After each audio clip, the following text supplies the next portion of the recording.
പ്രിയ പ്രേക്ഷകർക്ക് സീരിയൽ ന്യൂസിലേക്ക് സ്വാഗതം. കൂടുതൽ സീരിയൽ ന്യൂസുകൾ അതിവേഗം ലഭിക്കുന്നതിന് ഈ ചാനൽ സബ്സ്ക്രൈബ് ചെയ്യുക. ബെൽ ഐക്കൺ മറക്കാതെ ക്ലിക്ക് ചെയ്യുക. വീഡിയോ ഇഷ്ടമായി എങ്കിൽ ലൈക്ക് ചെയ്യാൻ മറക്കരുത്. കാര്യങ്ങൾ ഇപ്പോൾ കൈവിട്ടു പോയിരിക്കുകയാണ് എന്ന് ഉറപ്പിച്ചിരിക്കുകയാണ് സാഗർ. തനിക്കുതിരെ ക്രിഷ് കൈപൊക്കിയിരിക്കുന്നു. ഇനി എന്ത് ചെയ്യും? ഇത് കാണുന്ന ക്രിഷിന്റെ അമ്മയാകട്ടെ, ക്രിഷ്, നീ അച്ഛന് നേരെയാണ് കൈപൊക്കുന്നത്, അതൊരിക്കലും ശരിയല്ല. ഇത് കേട്ടതിനെ തുടർന്ന്, ഞാൻ കൈപൊക്കിയതിന് പിന്നിലെ കാരണം അമ്മയ്ക്കും അറിയാവുന്നതല്ലേ, പിന്നെ എന്തിനാണ് എന്നോട് വീണ്ടും ഈ കാര്യങ്ങൾ ചോദിക്കുന്നത്? ഞാൻ ന്യായമായ കാര്യത്തിന് തന്നെയാണ് ഇപ്പോൾ കൈ ഉയർത്തിയിട്ടുള്ളത്, അല്ലാതെ വെറുതെ ഒന്നിനുമല്ല. അച്ഛൻ ചെയ്യുന്നത് ശരിയല്ല, അത് അമ്മ പറഞ്ഞ് മനസ്സിലാക്കണം. അമ്മയ്ക്ക് കൂടി തോന്നിയിട്ടില്ലേ അത് തെറ്റാണ് എന്ന്? പിന്നെ എന്താണ്? അത് എതിർത്ത് നമ്മൾ മുന്നിലേക്ക് വരിക തന്നെ ചെയ്യണം. ഇല്ലെങ്കിൽ അച്ഛൻ ഇതുപോലുള്ള കാര്യങ്ങൾ ചെയ്തുകൊണ്ടേയിരിക്കും. എടാ, അച്ഛൻ ഒരു തീരുമാനമെടുത്താൽ അതിന് പിന്നിൽ എന്തെങ്കിലും ഉണ്ടാകാതിരിക്കില്ലല്ലോ.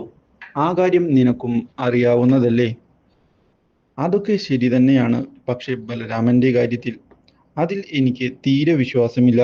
അച്ഛൻ എന്തിനാണ് ഇങ്ങനെ അവരെ പേടിക്കുന്നത് എന്ന്?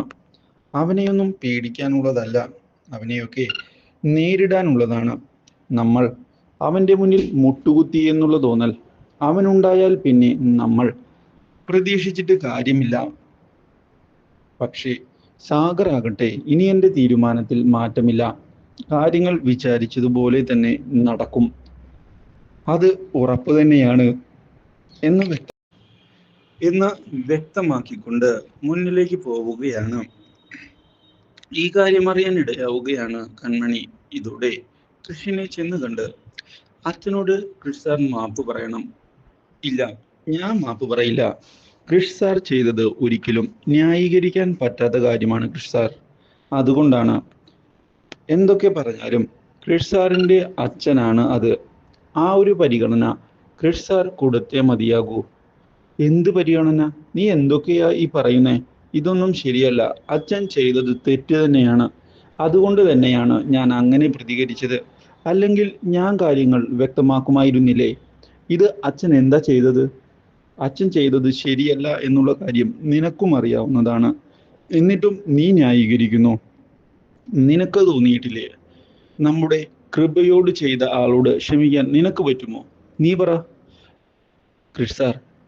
അത് അച്ഛനോട് കാര്യങ്ങൾ വിശദമായി ഒന്ന് സംസാരിക്കേ, അപ്പോഴല്ലേ അത് മനസ്സിലാവുകയുള്ളൂ.